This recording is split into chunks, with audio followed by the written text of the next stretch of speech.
Good morning. Tinanggal ko na lahat ng mga kortina dito sa loob ng bahay. Yan na siya. Iba talaga pag may kortina ang bahay natin, no? Maganda talaga siyang tingnan. Pag wala, hindi. Pero, okay lang naman. Pero mas iba talagang may kortina sa loob ng bahay.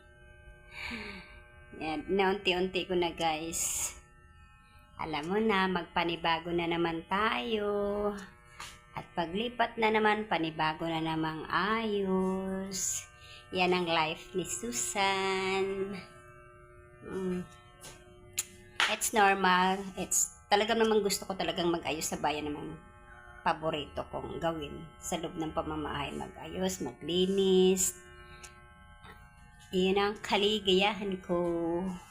Ay my God! Yan ang kaligayahan ni Susan, na maglinis, mag-arrange ng mga gamit para maging maayos ang ating pamamahay sa loob ng ating bahay. Tingnan mo guys, wala na talaga, makikita mo na talaga ano dun. Tinanggal ko na talaga yung mga kortina kung anong nakalagay dyan pa.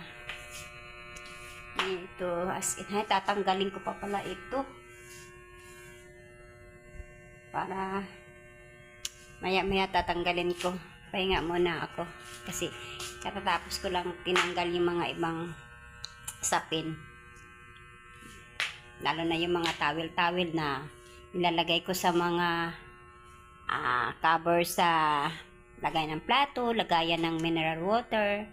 Lahat tinatakpan ko yan para hindi anuhin ng mga langaw o ipis, matatakpan siya. Hindi naman sa pag-aarte, kumbaga, ingat lang din na tayo dahil alam mo na, germs, yung mga germs. Okay guys, thank you for watching. Salamat po. Good morning all. Bye-bye. Love you.